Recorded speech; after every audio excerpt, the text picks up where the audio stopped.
Hello, everyone, and welcome to a brand new episode of Set Lusting Bruce, your podcast all about Bruce Springsteen, his music, and mostly his fans. I am your host, Jesse Jackson. Joining me today in another timey-wimey episode, and very appropriate because today is April 12th and recording this, and we get new Doctor Who tonight. So I'm excited about that. But I'm also excited about my guest, Andy. Andy is from the UK. It is his afternoon, my morning. I'm drinking coffee. I am not sure what's in his mug. But Andy, welcome to the podcast. Thanks for having me, Jesse. Thank you. Yeah. Tell us a little about yourself. Career-wise and the likes, and I'm in Nottingham. I live in Nottingham in the Midlands in the UK. And career-wise, I'm a boy from I don't know whether it's a boy from the boonies out in the country, from a county in Nottingham in the UK called Lincolnshire. And I was a sportsman, and I came to Nottingham to play professional sport. I was a cricketer as a young man and played 13 years for the county club. Part of the club's just been bought by a big American businessman who owns Chelsea as well, Todd Brewley or something. I think I can never pronounce his name. So I came to Nottingham to play sport, and then after sport, I ended up writing about sport and music, and then families came in and they'll play you a bit more if you'll be an editor in sport and music, and then a publishing director, and then ran publishing businesses after that. And then now I run a creative agency in Nottingham, which I'm very proud to say we do. And part of what we do, we always said all the time when we first started the agency, we've got to get out of print because it's so time consuming and the likes. And we end up do sports magazine, and we've very recently released a Springsteen magazine, which again, there's a story to that. I was talking myself out of doing a music magazine, and we're sitting down. We've got an editorial meeting, and it was all set. We've set up to maybe we'll do a music launch. And I'm thinking, when do I say I don't think we should do it because of all the reasons I've just set out? And then bugging me if it pops into my head. I think Born to Run's 50 years old next year, and then you're buggered. You're doing it then all of a sudden. There you go. All the reasons no go away with, how about I want to celebrate that? Yeah. But I went in there to jinx it and ended up selling in the idea of doing it. That's awesome. So here we are. So we're going to talk about the magazine in a little bit, and before I need to order me a copy. But I always like to start at the beginning. You mentioned growing up in a small rural area. Yeah. Talk a little bit more about that, and what kind of music was your family listening to? Yeah, so I'm very rural. Where I'm from, it's East Anglia, and way back in the days of the Vikings. And the town I'm from was actually an island called Croyland, it was called then, but it's now called Crowland, and there was an abbey there, and there is an abbey there that was burnt down repeatedly by the Vikings. And so I grew up there in a tiny town, and sport took me out. I was always interested in music and sport. I'd always played in bands as a young guy, and music and sport were my things, and I got the chance to leave. When I was a young guy, a young person, my mum loved popular music of the day. Big Roy Orbison fan, as we all are, and Glenn Campbell and people like that. So I feel I had a good ground in good music. And as a really young guy, 15, 16, 17, 18, I followed a UK rock band called The Jam, who had a very sort of working class, huge following in the UK, gigged extensively in America, but never really made it as big as they were here. And they were probably the biggest band in the UK. And me and my friend Will would go all over the country following The Jam, and in different sort of times. Now then, I got to 19 and came to Nottingham to play professional sport, and that first year I was playing professional. I'd sneak off and play the odd gig, but it dwindled away. Then I played bass in that band, and absolutely loved it. So, what about cricket spoke to you? Why did you want to play cricket? I loved the game. Okay. And there's one of those sort of things.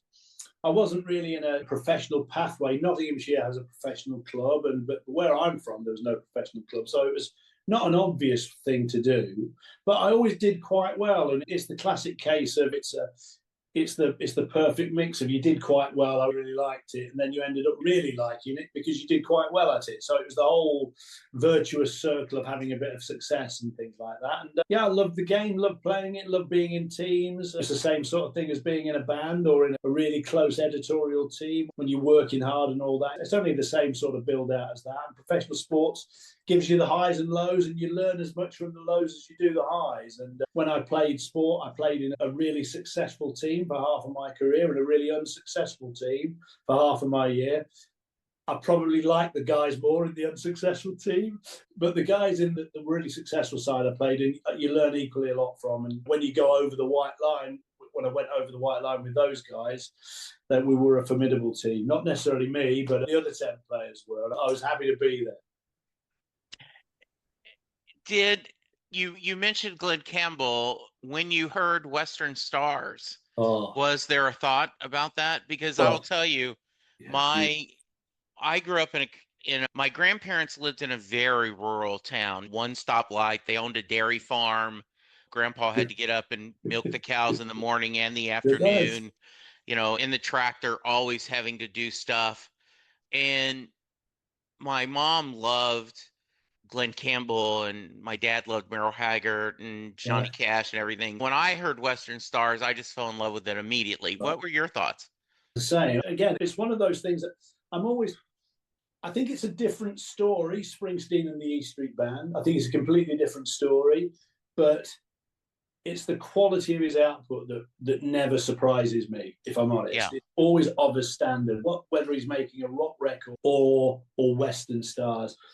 On opening day, I went to the cinema to watch the film, filmed in his barn, and really enjoyed it. And it's one of those, that's one of my youngest daughter, she's 23, that's one of her favourite Springsteen records across the whole sort of canon. Oh, it's a beautiful record, but they all have quality. You can always see what he's trying to do. Whether you love one, I always think you love the Springsteen record that comes out, and then you immerse yourself in it, and then you place it. Where does it sit? Where does it sit in what I like and what I don't like so much?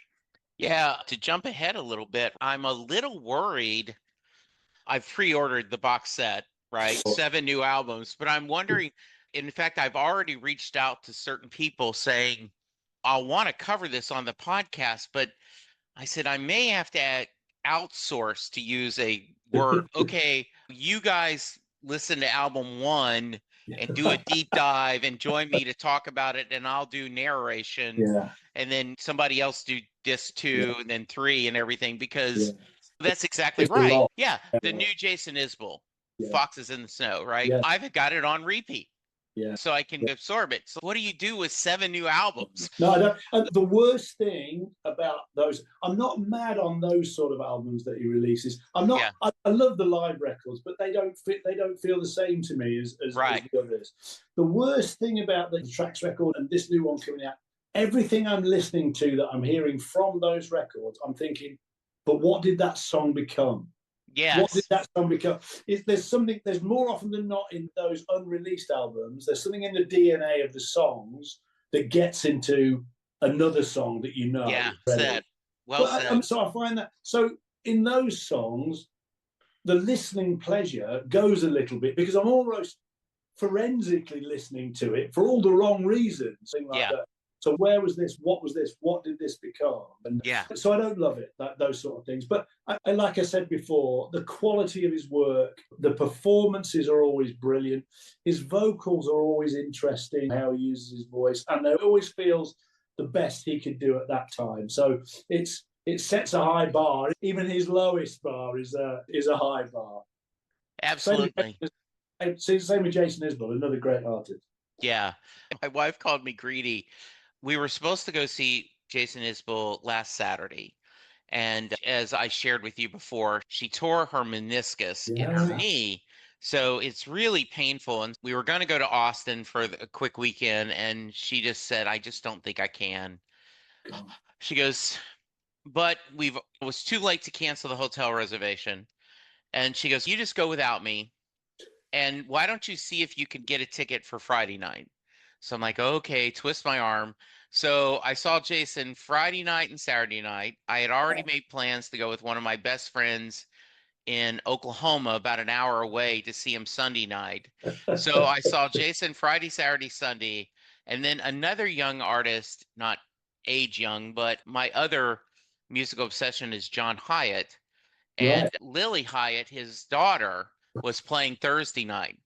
So I did 4 shows in 6 days, and my son said, "Are you a little tired?" I go, "Yes, I am a little tired. I'm a happy tired, but Yeah. yes." I saw Jason has been with the band in Manchester this year, sort of thing. It's always it's an incredible band to see them play. It's the I've never seen him play acoustically like those shows. Yeah, and I didn't get, these weren't acoustic either. This was Yeah. with the 400 Oh unit. wow. Oh Yeah, right. I Wow. I really didn't get a chance. I would have loved to seen him because he Yeah. did a few shows just Yeah. acoustic.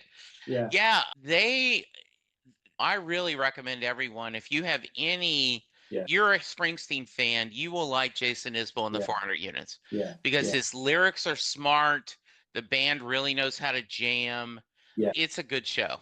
Yeah, I think so. They're all brilliant, but they all serve the song. The best moments for watching that band, and it's the same with the Springsteen band, when you feel they're slightly off piece and they are all watching him like a hawk where they go. Yeah, I exactly. think that's just the strength of a powerhouse live band, that Yeah, they like things like that where they don't quite know where they're going to go, and they're backing themselves, aren't they, to find yeah. to get back to the highway if they've gone on the red dirt roads for a little while. But yeah, another brilliant band. Yeah. Andy, can you remember when you first discovered Bruce? And if you can, you articulate what about his music spoke to Yeah. you? Do you know what? I can as well. Again, I was immersed in British rock, punk rock music and new Yeah. wave music. And Springsteen, to me, that 1980, he was this flag waving American idiot thing like that, Yeah. with the Cadillac Ranch style things, very 80s. And I was away in New Zealand for the winter playing sport, playing cricket, and it was Christmas. And the guy I was rooming with in the house, we were swapping Christmas gifts, and he said, "You like music, don't you?" And he gave me this gift, and it was a Springsteen book, a biography about Springsteen. And I thought, well, in New Zealand, it's Christmas. So I started reading this book, and I can't even remember which iteration it was, but it was around the time when Born in the USA was a massive hit. Okay. And before then, I'd heard them on the radio. I decided it wasn't my sort of thing. And then I remember reading a passage about the recording of Born in the USA where he couldn't remember ad-libbing at the end of the song, Long Gone Daddy, Cool Rockin' Daddy, and Max couldn't remember playing the drum fills at the end. And I thought, blind, that's powerful music. When the story was set up, it was a second take, and he was in the mood. And I've since seen him play the dobro guitar version of Born in the USA, which it was way back. So and then you start thinking differently about it. Then maybe he isn't this American idiot sort of thing like that. And then as soon as you start listening, you've had it, haven't you? You had it. You're in there, aren't you? And then there was enough records backwards and forwards. And then I do feel I'm a come lately Springsteen fan, because that would have been about 1984, 85. But I feel like that. But it's still, I've had the thick end of 40 years of following Springsteen, sort of thing like that. You know, it's funny is 1980 is the first time I've heard of him. One of my wife's best friends at the time had gone to school in the East Coast and came back talking about this guy. And then when Hungry Heart came out, and it's a hit, and like everyone else in America or the world, I bought Born in the USA. Yeah. And so I really, and then Tunnel of Love, and then drifted away. As did he. Yeah, 89, we had our son, where you've got all this childhood things going on. Yeah. And then in 2011 or 2001, after the 9/11, him and the band did that on My City of Ruins on the fundraiser. Wow. And I went, oh yeah, Bruce Springsteen.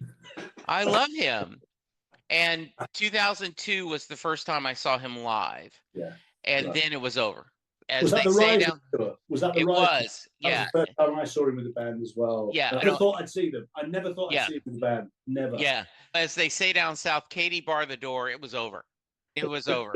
And I do sometimes think that my perception is a little skewed because I will hear people that have seen him 40, 50 times. And like Yeah, when he was in 2003, when he wasn't changing the set list very much, yeah, there was some complaining. And I was like, I don't care because, and I don't know how much you're aware of, and I don't know if this is appropriate to either cricket or European football, but in American football, you kick an extra point after you score yeah, the touchdown. And if you miss it, it feels like the team is chasing that point the rest of the yeah, match, right? yeah, yeah, Oh, the commentators say if they had made yeah, that extra yeah, point, they would only be down by a field goal or whatever. yeah, So yeah. that's how I feel like I'm always chasing Catch. because I didn't see him earlier. No, no. I think, but the worst thing about all that, the Springsteen, and do you know what? I don't feel at the sharp end of Springsteen mania in the UK, Yeah. definitely not. But in that, of just listening to you talk there, it's still 20 years of watching him, but there would be somebody that watched it before that. But if somebody that started to watch him in the 70s, there'd be somebody that saw him at college or something like that. And there would be somebody, it's just never ending, is it? That is exactly the point. Thank you, Andy. That is perfect. I had a guy that saw him on the tour. He was not the night where John Landau said, I've seen the future rock and roll, but it was that tour. And he said, I'm so angry that I didn't know about it before because all these earlier shows I could have seen. So whether your first show is in 2023 Yeah, yeah. or 1975, you I know. always wish you could see more. I know, that's exactly you chasing it somehow, and I just think Yes. the beauty of going to the shows, the beauty of going to the shows, is there is it's such a nice vibe. My daughter took me to my middle daughter Daisy took me to Dublin last year to see him, and I think it was last year. It was last year. I was 60 last year, big birthday. Yeah. And the vibe was unbelievable, and the crowd, I think, get a real kick out of seeing younger people there as well. The same with Yes. Bruce as well. It feels that it doesn't feel competitive at all. I'm sure it's competitive to get on the rail at the front. I'm sure that's competitive. But generally, I don't think it turns into a competition. I think it's great to be around other people that makes you feel slightly less mad to be there because we're all in it together, aren't we? Sort of thing like that. We're all massive fans. Yeah, one of the things you talked about before we hit record is that the ritual and I have the same thing, right? Like I was going to see Jason, so I have three or four or five Jason t-shirts. I'm like, okay, which one do I want to wear at this show?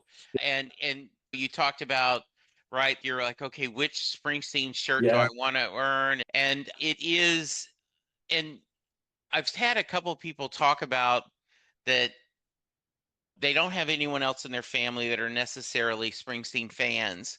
So they go by themselves. And the first time they're a little nervous. Yeah. But after that, they go, no, because everyone's there and everyone's welcoming. Yeah. It is like and I don't mean this sacrilegious, and so please forgive me, but it is like a small town church. Absolutely. It is like everyone is there and you're part of the family. Yeah. And come on. Yeah, Dublin was perfect in that there's people from, because it's a bit of a destination, it feels, Dublin. Yeah. And we've done all the tourists. We went to the Long Bar because I know he might have a drink in there, probably not on show day. But you're in somewhere that the people, you can see T-shirts from all over the world, literally. People from Brazil are in, people from Germany are in. And you cannot get out in your T-shirt on show day early enough. I don't think there will always be somebody else wearing a Springsteen T-shirt. Yeah, we're going to see him, and he's not far away now. We're going to see him in Liverpool, and as we bought them as Christmas present for the girls, three girls, plus my wife. And I've got a graphic design business, and I had T-shirts made, or Springsteen T-shirts for the show. So we'll all have the same Liverpool Springsteen t-shirt because I think, oh, that'll be fun because nobody else will have those t-shirts, sort of thing. Andy, you will have to send me a photo of the family in that Oh, picture. That is awesome. That is yeah. greatness. That is great. But you don't get that very often, do you, with shows No, and things like no. that? It's the least of your worries, but it's a big consideration for a Springsteen show. Yeah, in 2016, when they did the River Tour, the second River Tour, Mo Mack was a Springsteen fan that had died before she had gotten to the tour. So her family and friends, and this was like the first or second year of the podcast, I had them on, and they printed up shirts, Mo Mack, and they sold them at cost, and they tried to get someone, at least one people for every show to wear her Mo Mack shirt so that she would be there. Oh, that's in gorgeous. Spirit. Yeah, gorgeous. and it was so much fun, and I thought that was such a great idea. Yeah. Because I don't know if they do this in the UK, but they do this a lot in the South, is they'll do family reunions, and they will have T-shirts graphically made. The Smith Family Reunion 2025. So I love that. That's going to be great. Yes. So I always like to preface the amount of times you've seen Bruce is not a fair barometer of how big of a fan you are. There are people that love him and have never seen him. I had a lot of people in their 20s, as I was talking about. I was trying to get more younger fans, and till this latest tour, they had not had a chance to see the E Street Band. So are you someone who tracks? And if so, how many shows? Yeah, I reckon I've seen. I was thinking about that. I keep forgetting that I'll remember one more 10 or a dozen times, I think. I've seen it. And you mentioned the River Tour. That was the first time that the whole family went to saw him. We saw him at Coventry, the Ricoh Arena in Coventry. It was great, which is not far from us. It's right in the industrial Midlands. We're all ready. We get there, and we're waiting for the show to start. We're in a seat at the side, and it was middle of the tour, and he walks up from the back of the stage, and I'm looking at. He's walking up. His arm goes up. How his arm goes up, and I'm thinking, he's absolutely fogged. He's got, I'm thinking, he is never going to get through this show. He's never going to get. And the first song, he sits and plays a song at the piano, and it's great. And he goes, and I reckon we're going, and I'm thinking, he still looks tired. And he plays Mary's Place from down on the track, on the big track that was around there. And it was a moment. And my kids love that song. And it just took off the whole show. And you're thinking, he's never going to do this. It's never going to catch like this show. And then there's every show I've been, there's been something in it where it just changes. Yeah, it really is. So let's talk a little about publishing and things. So you shared that you played sports, then you moved on to writing sports. So let's talk about, you're going into the staff meeting.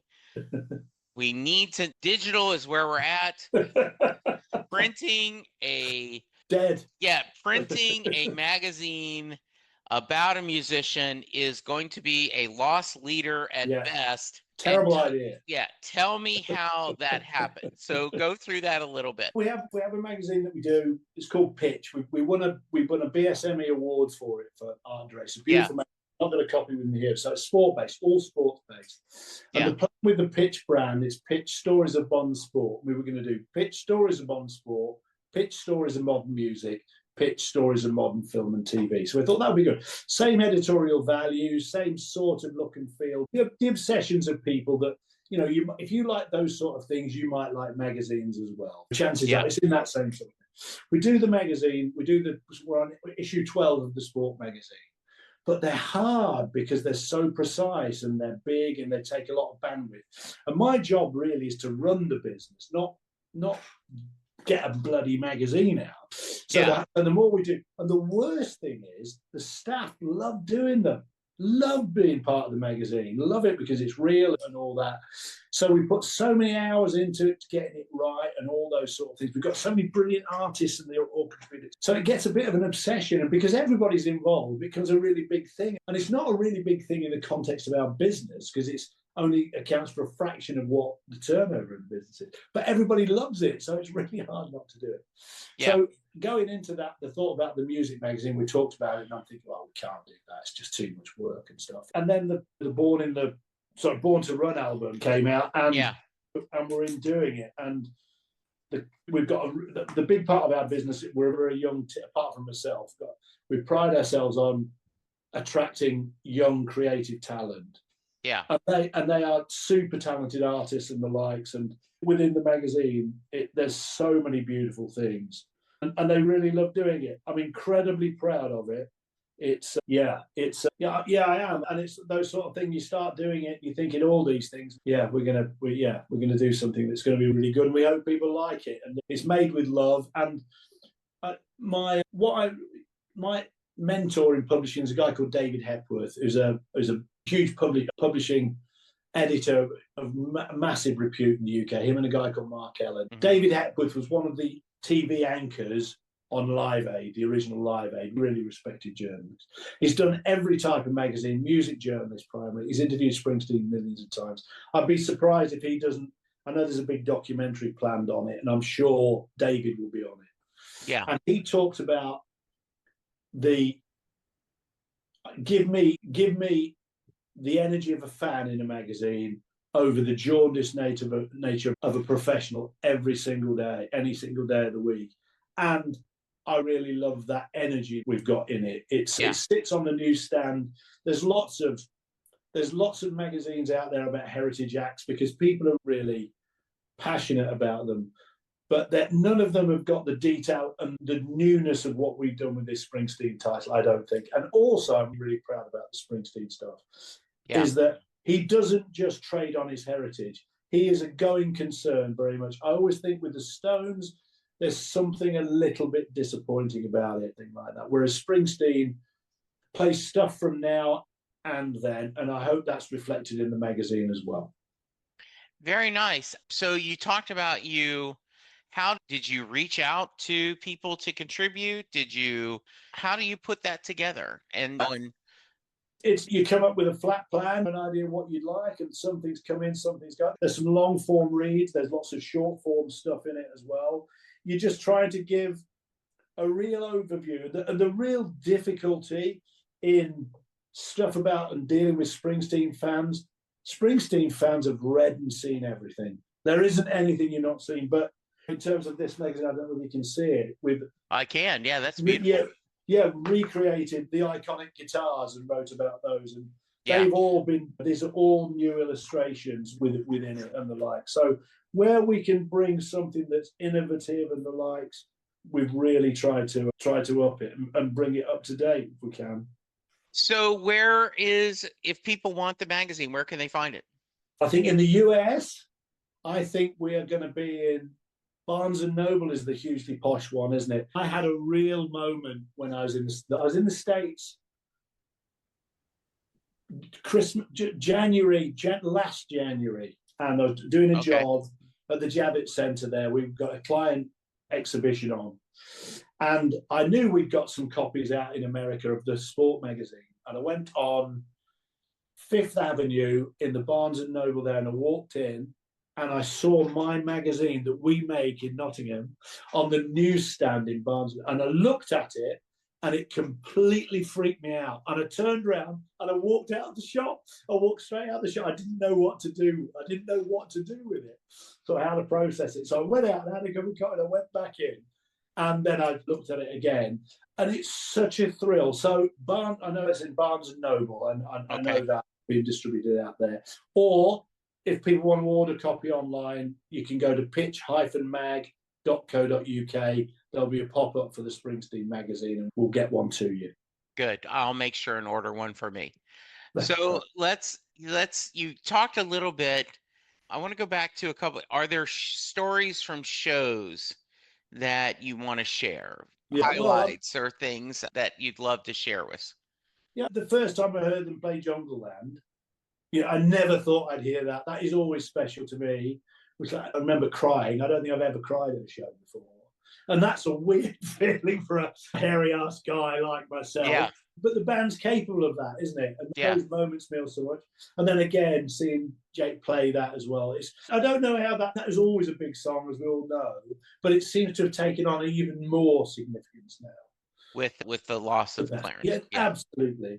Anytime the crowd sing Badlands is always amazing, because I remember the first time my kids heard the crowd sing that, and it's not in the call and response refrain, it's not in the song, and it really, really threw them. So that's always a thrill. To see Nils Lofgren spin round in Because the Night and the likes, that's it. And anytime, I love the song Atlantic City as well. I love seeing them play that. I remember seeing an early video of Jason Isbell and his band playing Atlantic City, and it shows what a great song it is. So it's always a thrill because my kids love the Rising album so much. Anything off that does it. And the Dublin show, we had a real moment. Myself and Daisy were walking around the town after we were in a park, and Nils Lofgren's just laying in the park in the grass. So, not troubled by anyone at all, which is lovely. That is awesome. That is great. Yeah. So you talked a little bit about this. You mentioned Jungle Land.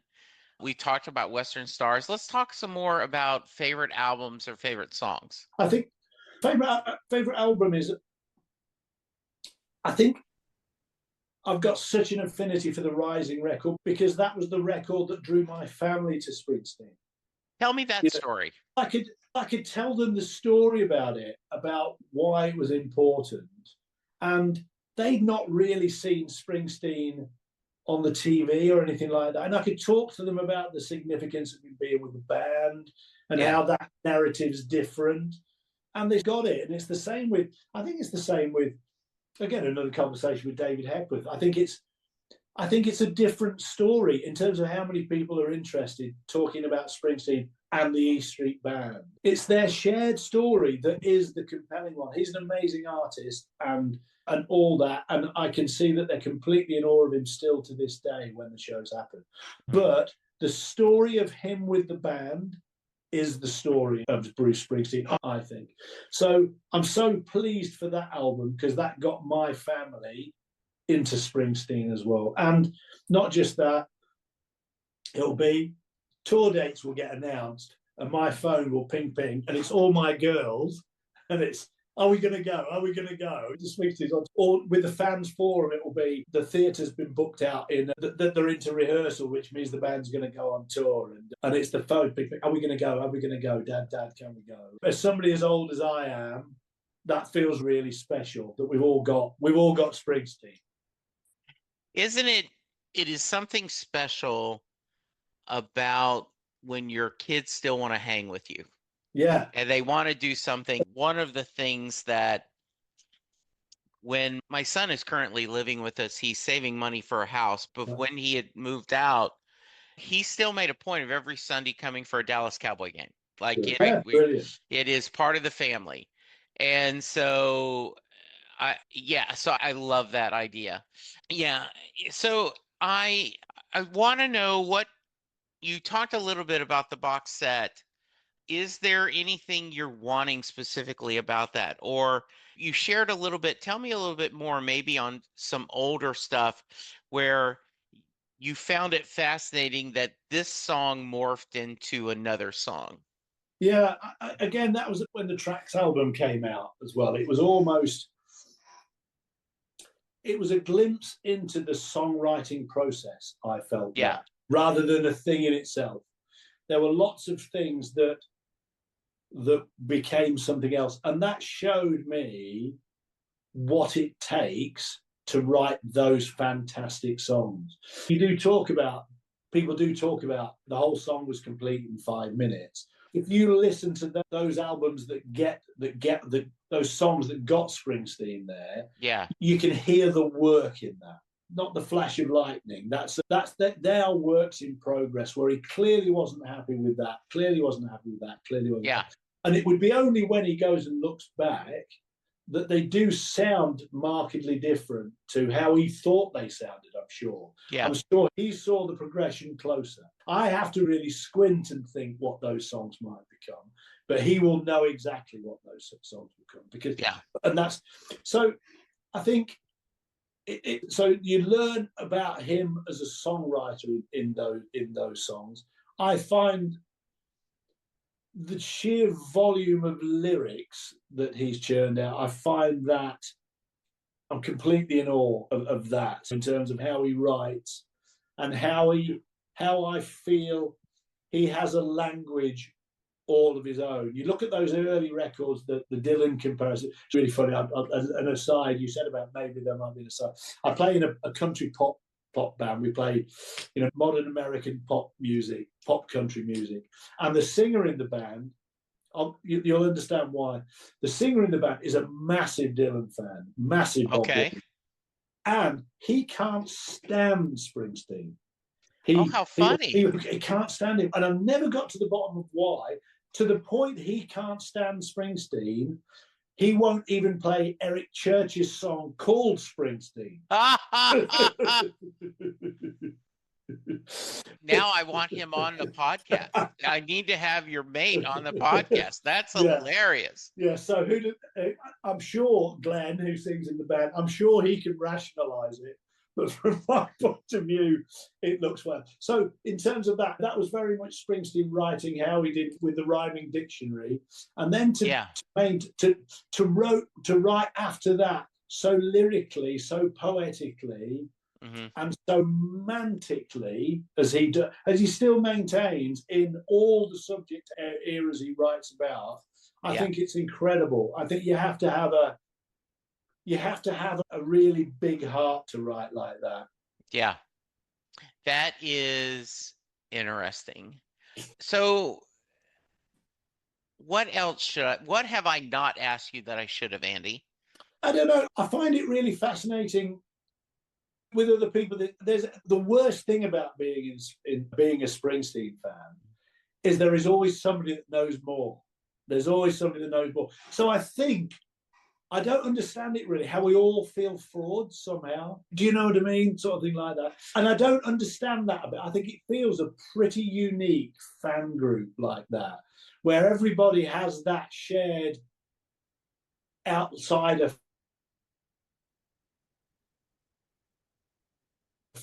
Can you explain that to me? I think, repeat the question. You broke up for just a minute. There's that sense of, I think Springsteen fans always feel frauds because there's always somebody that's been a fan longer, more shows, knows more, and has that one more anecdote and insight. And I don't know whether I've never encountered a fan group that is on one level so supportive and so positive, and then on another level so granular about what it is to be a fan. You can't just go. You can just go to a Coldplay show. You can just go, but it just feels different being a Springsteen fan, and I don't understand that. Do you? How do you make sense? Yeah, I think that's an interesting point. I've never thought about it, and I have the same point. When I think I've hit 20 shows, I'd have to look at my boss time and recount. And when people hear, "Oh my goodness," I'm like, that's small potatoes compared to everyone. Immediately, that's my first thought. Yeah. And then when someone will go, "Wow, you must really know a lot of Bruce," and then I'm like, I just know there's always someone else more. Yeah. So I don't know. I know that I had fun with this a couple of years ago. I always try to do something for April Fool's Day. So I've had someone be the world's worst podcast guest. I had a comedian join me that gave me one-word answers on every question. I had the obnoxious Springsteen fan that everything thought after Darkness was crap.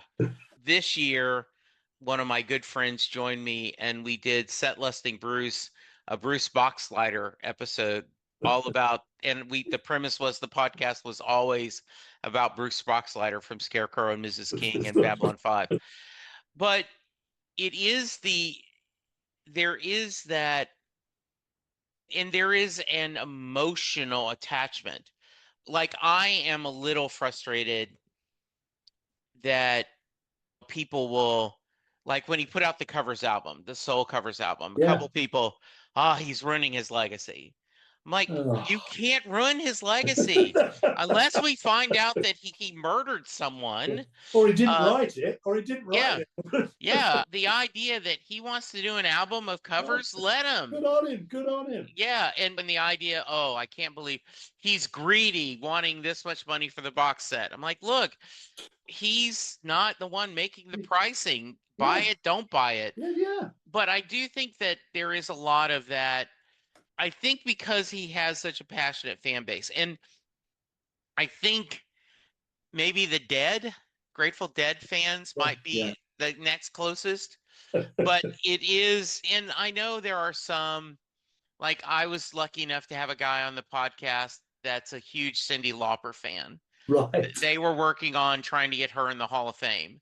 And he was in the position that this last tour, he went to every show. He just was able to take from his job, and he went to every show. And I got to meet him, and and it was the same show every night. But he says, I think this is going to be the last time she tours, so I want to enjoy.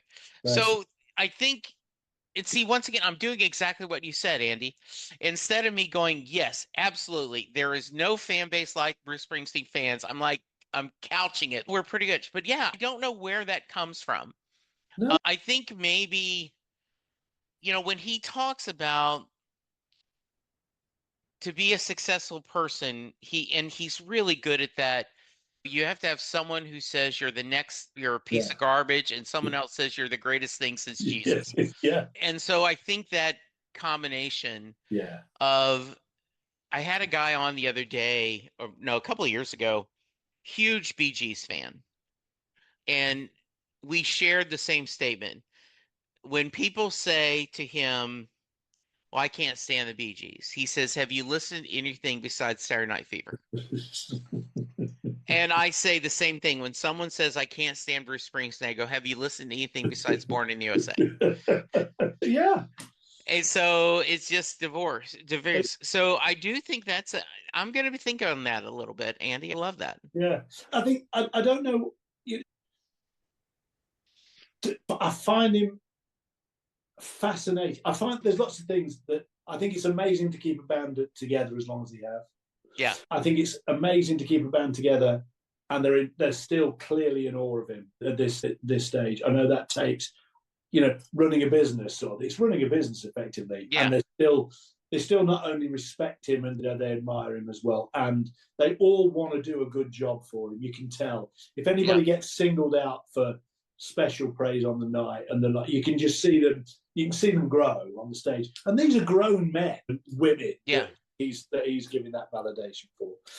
He's definitely the best band leader I've ever seen in terms of how he runs that band up on that stage to keep everybody engaged, everybody involved, everybody on their toes, but never take his eye off the audience. I don't know how you do that. I don't know how you do that. Yeah, I didn't understand, and I still, to a certain degree, in part, like you would think, and once again, I'm not going to second guess, but you could see a world where Bruce says, and now we're going to let Niels do one. Yeah. Because Niels has this wonderful career. Yeah. So he could have Niels do lead on a song and do it. Now we're going to let Little Steven do one. Yeah. Because Little Steven, totally solo career. Absolutely. Right? Absolutely. I really liked Gary's 2 solo albums. Yeah. But no, it is Bruce Springsteen and the E Street Band. Yeah. They serve him at the same time. And it's similar to Jason Isbell and the 400 unit, right? Yeah, they're all around him. They're all around him. And that is, and it is 1 + 1 = 3. The sum of the parts is greater. Oh, yeah. There is somehow that magic. I agree. Yeah, there is. And that's, again, in telling the Springsteen story, in doing that, it is as much, it's as, to the outside world, it is all Springsteen. But when you get in, it is the story with the E Street Band, that, and the fact that they've lost members and how that still means so much. They're not they're just when you see them live, you understand it completely. They're not just a bunch of songs. He could play with anybody in the world, but Well, yeah. these are the chosen people. These are Well, the and chosen people. I've had people on the podcast that their first live experience was the other band during the 90s. And they Yeah, talked about their only problem was they weren't the E Street Band because that was a great band. yeah, I also had a guy that I love, and I think there is some truth to his theory. He said the E Street Band wasn't really the E Street Band till after the reunion tour. He yeah, says he thinks that 99, yeah. he said they were good before, but Sure. that time apart and then coming back, Yeah, they have stepped up the game. they're all playing for different reasons. And again, to hear somebody sing as brilliantly as Springsteen does, Yeah. they're still absolutely killing it live. They're still Yeah. brilliant, and nobody. I can't. Always with brilliant musicians, they're always playing in the original key they played it in, and Yeah. their chops doesn't diminish proportionately. But the fact that he can still lead that band and sing as brilliantly as he does, still, you don't get that with acts that have done it so long. No. So he's setting that bar as well of what the expectation is and what the others are expected to contribute. And I think a lot of the time it's when you're that close to it all the time, but they had a long time when they weren't the E Street Band and the likes. And to come back and to feel so loved and appreciated in the way they have with the shows haven't got smaller. Yeah. Sort of thing like that. And there is almost a religious following to it all. And that's blimey, how much fun must that be? And they've all given, they've all done this and they've all done that, and they are still doing it. They are still relevant. Yeah. I think it's an amazing story. It is a different story with the E Street Band, and I admire him and I admire how he runs a band, but I admire them as a live band as much as I admire anything. Yeah, there's an American baseball player named Joe DiMaggio that someone asked once, why do you play so hard? And he says, because there might be somebody in the stands who's never seen me play before and may never see me play again. There you go. And I'm like, I think Bruce has that mindset. I think everyone in that band has that mindset. And if they didn't, they'd be gone. Yeah, they would. Because again, it's that setting the benchmark. And well, he's doing it. He's out there. Again, saw him the last time we saw him in Dublin, and there's snot streaming down his face. He's clearly got a cold. I don't think he spoke. He didn't stop for the first hour. It was song after song after song.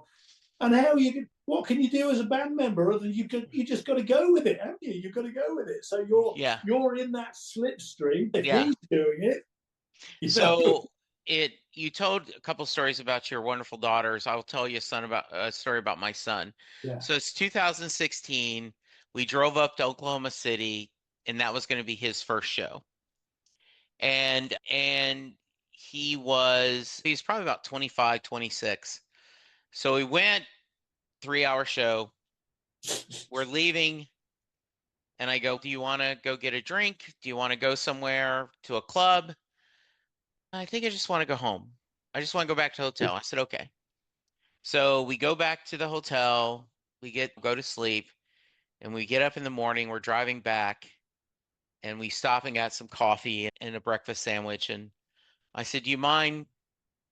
Can I record some thoughts for the podcast? He goes, yeah. And he said, he takes no breaks between shows. He doesn't take any. He doesn't even take a breath, let alone a break. You're like, you got to bring it, because when one song's ending, he's saying 1, 2, 3. Oh. He says, so you have to be ready. And he joked about, and he just throws his guitar to his tech. To the tech. He said the Cowboys need a receiver that can catch that good. He was amazed. So he's now gone to 3 or 4 shows with me, and he has become a very big fan. And it's just the idea that he said, you've got to be ready. You've got to play. Yeah. And I love that. I think it really, again, the hairs on my neck just went up there. You telling that story, because in my editorial here it says 1, 2, 3, 4. Yeah. And the first line is to experience Bruce Springsteen, counting in the E Street Band at the top of the song, is to experience one of rock music's great live performance moments. Yeah. It really is. Now, It really is. I'm going to call bullshit, but Little Steven says, I can tell what song we're going to play by hearing how he counts 1, 2, 3, 4. Now, I would not call bullshit to Little Steven's face. If he says it, I just think that might be just a little bit of an exaggeration. But what a thing, though, to say. What an anecdote to say. And my kids, again, they'd never heard people, to hear him under his breath do that. It's so exciting. That's somebody that has counted bands in his whole life. Yeah. It's amazing. Yeah. It's amazing. And explain that to if you're there experiencing it. It doesn't make any sense. How's that a thing? How is that a thing? But it is, though, isn't it? It's an absolute moment. Yeah. Andy, I feel like we could keep talking for hours. I've loved this so much. That's a good thing or a bad thing? No, it's a great thing. Yes, I hope you've had as much fun as I have. Oh, it's a joy in my life. My kids have been messaging me all the time. I bet you're looking forward to that podcast, aren't you? Yeah. Yes, I am, I said. Yeah, I'm going to give you in a minute for some final words and how people can find you. But before that, I end every episode with what I call the Mary question. Yeah, I know. And what that is, if you are Andy's daughters or some friends, hi, he's done proud for you. So what that is, Jay Armstrong was an honors English teacher in the Philadelphia area. And he would give his students the lyrics to Thunder Road. Yeah. And they would read it as if it was a poem. And then he would ask the question, do you think Mary gets in the car? Yeah. So that is your question, Andy. Do you think Mary gets in the car? It's the most beautiful Springsteen question and the most elegant Springsteen question I've ever heard, to the point where I have asked all my daughters what they think, sort of thing like that. Nice. But I don't think she gets in the car. Okay. The explanation of that, there is something that it's the melancholy in the song. Yeah. That it feels about loss somehow. Mm-hmm. What would you say the split is, whether she gets it or not? About 50-50. No way. About 50-50. And probably really 48-48, because there's about 3 or 4% that say that she doesn't exist, that it is all in the mind of the person singing that. And I think that's a very valid, like Warren Zane, the guy who wrote Deliver Me from Nowhere. Yeah. He said, I think this is all in our singer's imagination. He said there was, and I can't remember the name, but like he said, I asked Mary Lou out 1,000 times in high school and never spoke to her once. He said, and so I think he's looking at Mary from afar and in his mind going through that. Yeah, I have plenty of people that say absolutely she gets in the car. And then one person said she gets in the car, they drive to California, they live a life together, and he is mourning her in Moonlight Motel. That is Mary who he's mourning. Yeah, I didn't even think it was. I've never thought of it. Yeah. As real. Yeah. As real, because of the romantic nature of it and whatever like that. It's just something beautiful and poetic that he's managed to create. And that's the magic trick, isn't it, as he said? Yeah. Yes, it is. Then I've had others that say that one of my favorite is, he says, if it is the Bruce and the E Street Band, she absolutely gets in the car because it's a triumphant song. If it's Bruce solo, she doesn't get in the car because there's that sadness there, right? Yeah. Yeah. And what a great question, though. What a neat question. Thank you. Thank you. I appreciate it. And what's fun, I ask I have people who aren't Springsteen fans to join me, Yeah. and we'll talk about their book or their podcast. Yeah. But I ask them too, and I just think it's a great way to end the podcast, right? Yeah, because it's the heartland of what you're talking about. Yeah. It's that a Springsteen fan will think about whether she got in the car or Yes, not. they will. It's a thing. It was the greatest question I'd ever heard, and I'm to the point where I'm asked all my kids whether she gets it or not.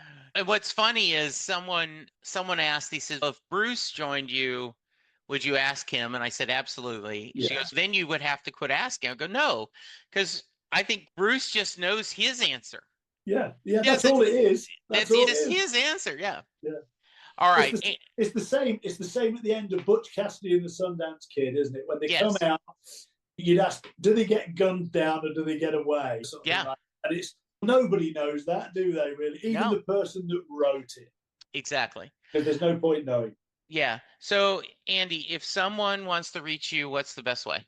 Find me and us through the magazine website, pitch-mag.co.uk.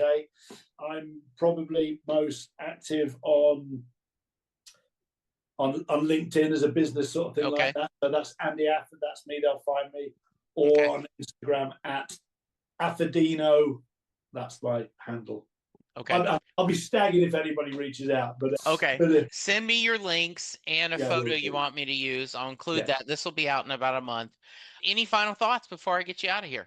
No, we're excited about seeing him in Liverpool. We're expecting no diminishing in powers. We're not expecting in a shorter set list. The fact that we're seeing him in Liverpool, I think there's quite an affinity with him and Liverpool and the Beatles particularly. So I hope he'll be hyped to be there as well, and I hope the sun shines. I know it doesn't make any difference with the Springsteen show, but let's hope the sun shines all the same. Sounds great. All right, we're going to get out of here, but I want to end with Old Fender Twin from Johnny's Music Downtown. We set on 10 to burn this house down. Count the band in there, kick it into overdrive. By the end of the set, we leave no one alive. Thank you, Andy. Thank you, listeners. Be safe, be kind, and we'll talk to you soon. Goodbye. And we're out. Thank you. I hope you had fun. That was magic. Magic. There's nothing better.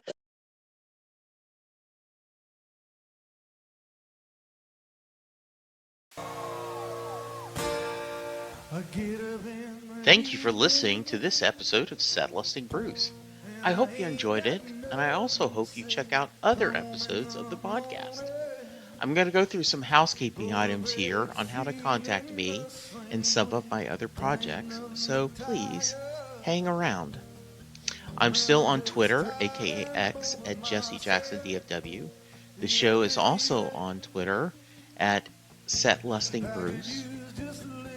I and the show have a Facebook page. Please go there and like us. I'm part of a few other podcasts. On Perfectly Good Podcast, me and my co-host Sylvan are talking about every John Hyatt song in alphabetical order. Set Listing Bruce and Perfectly Good Podcast are part of the Pantheon Podcast Network, where we have hundreds of shows dedicated to music. Please check them out. My good friend Charles and I continue to talk all things Doctor Who on Next Stop Everywhere. Lou, Karen, and I talk about pop culture topics on the JKL Media Podcast. I would love to hear your feedback. Please send me an email to setlistingbruce@gmail.com. You can leave a voicemail, 469-249-2442. Go to iTunes to rate and review any of the podcasts I'm on, and we will read them on the show. Please tell me what you like. Tell me what you dislike. Hook me up with someone you think would be a great guest. Getting to talk to people about their experiences, whether it be music or other creative endeavors, is my passion. And I hope these conversations bring you a little joy, a little peace, and a whole lot of love. Keep hope alive. Shake this world off my shoulders. Come on, baby, have a laugh on me. September 2025 will be my 10th anniversary, and I'm still going strong. You still enjoy it? Still look. I do, Andy. Sometimes it'll get a little tiresome trying to schedule everything and edit everything. And as everyone, I wish I had more downloads. I wish I had more people listening. Yeah. But the reality is, though, when I turn on Zoom and my guest joins me, I don't care if no one listens because I have a lovely 45 minutes to Oh, an nice. hour just talking to someone about something we love. Yeah, You know? weird. Yeah. It's so funny, this sort of thing. My career has been a long and winding road, sort of thing like that. But in talking about media generally, it's such an oddity that people never seem to tire from listening to other people talk about music and sport. Yeah. You know, particularly guys. Yeah. Do it all day. Yeah. Yeah, no problem at all. All right. Sounds good. Any questions before we get started? No, it's a really funny thing. It's Springsteen is a big part of my life, and really oddly now, my family as well. We all bloody go to see him, Yeah. and it's great. And everybody at the week's coming and which T-shirt will I wear, and because when you go to the show, I'm telling somebody who's been to a million shows, but to seeing to see different T-shirts from different places, it's such fun. And I don't think my younger kids, particularly, they've never had that experience with a show where things like that matter, and it's such a friendly vibe. I'm proud to be a Springsteen fan, and never thought I'd get much chance to talk about it, but here we are. One of the cliches that happens in the podcast is someone will say, I'm so happy to talk Bruce because my family's tired of hearing me talk about him. So that's great.